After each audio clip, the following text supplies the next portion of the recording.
Hello बच्चों, let's see the question. The question says that find the sum of three geometric means between 1 by 3 and 1 by 48 where r is greater than 0.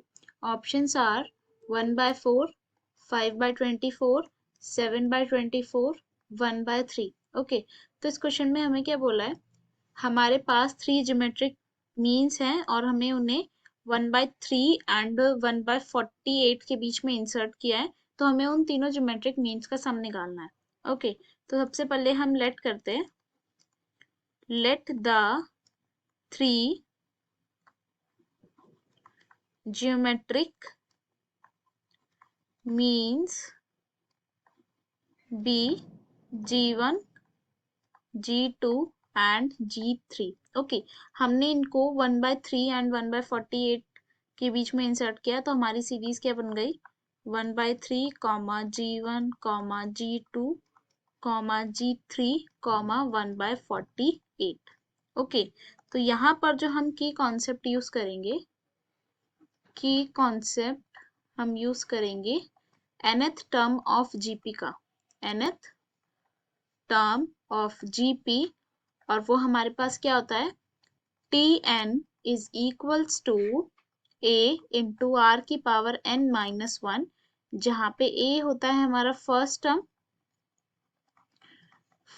Term और r होता है हमारे पास common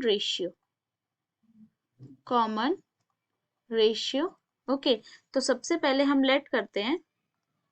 let the first term of series be a and common ratio be r। Okay, तो यहाँ पे हमारे पास first term 1/3 है, it means हमारे पास a की वैल्यू आ गई 1/3। इसको हम इक्वेशन नंबर 1 बोल देते हैं। ओके, अब हम देखेंगे यहाँ पे ये फर्स्ट टर्म है, तो ये सेकेंड टर्म हुई, ये फर्स्ट, ये सेकेंड, ये थर्ड, ये फोर्थ, तो ये फिफ्थ। ओके, तो हमारे पास टी फिफ्थ टर्म हमें दी हुई है, वो है हमारे पास 1/48। ओके, अब टी फिफ्थ टर्म को हम कैसे लिख सकते हैं? हमारे पास होता है Tn is equals to a into r की पावर n-1। तो टी फिफ्थ टर्म लिखने के लिए हमें क्या करना पड़ेगा? यहाँ पे n की वैल्यू 5 पुट करनी पड़ेगी, तो हम इसको लिखेंगे a इंटू आर की power 5-1 is equals to 1/48। Okay, तो a की वैल्यू हमारे पास 1/3 है, तो 1/3 इंटू आर की पावर 4 इज इक्वल्स टू 1/48। तो r की पावर 4 हमारे पास क्या हुआ? 3/48, और इसको हम कैंसिल करेंगे तो r की पावर 4 इज इक्वल्स टू 1/16। इसको हम कैसे लिख सकते हैं? r की पावर 4 इज इक्वल्स टू 1/2 की होल पावर 4। ओके, अब हम क्या करेंगे? ऑन कंपेयरिंग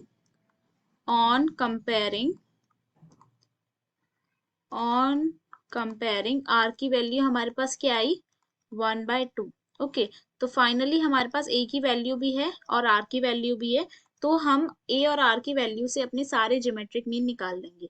ओके, तो हमारे पास जो फर्स्ट ज्योमेट्रिक मीन है वो सेकंड टर्म है, it means T2 is equals to G1, और T2 को हम कैसे लिखेंगे? यहाँ पे n की वैल्यू 2 पुट करेंगे, it means a into r की power 2-1 is equals to G1।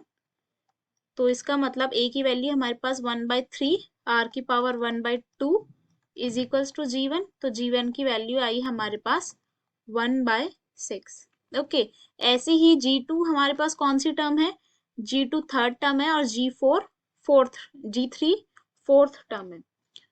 तो T3 is equals to G2, हमें T3 निकालने के लिए क्या करना पड़ेगा?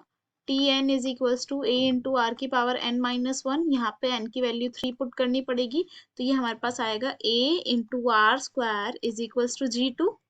a की वैल्यू हमारे पास 1/3, r की वैल्यू 1/2, तो इसका whole square is equals to G2। तो G2 हमारे पास क्या आएगा? 1/3 into 1/4 which is equals to 1/12। Okay, ऐसे ही हम G3 फाइंड करेंगे। ओके, G3 हमारी फोर्थ टर्म है, it means T4 is equals to G3। तो इसको हम लिख सकते हैं A इंटू आर की power 3 is equals to G3। Okay okay, हमने यहाँ पे Tn is equals to A into r की पावर n-1 होता है हमारे पास। हमने यहाँ पे n की वैल्यू 4 पुट करी तो हमारे पास T4th टर्म आ गई। अब हम यहाँ पे लिखेंगे A की वैल्यू 1/3 और R की वैल्यू इट मीन्स 1/2 का whole cube is equals to G3। तो हमारे पास G3 आया 1/3 into 1/8 which is equals to 1/24। Okay, अब हमें क्या निकालना है, sum of all geometric means. It means हमें फाइंड करना है G1 plus G2 plus G3। Okay, तो G1 हमारे पास क्या आया 1/6, G2 हमारे पास क्या आया 1/12 और G3 हमारे पास आया 1/24। ओके, यहाँ से हम एलसीएम लेंगे।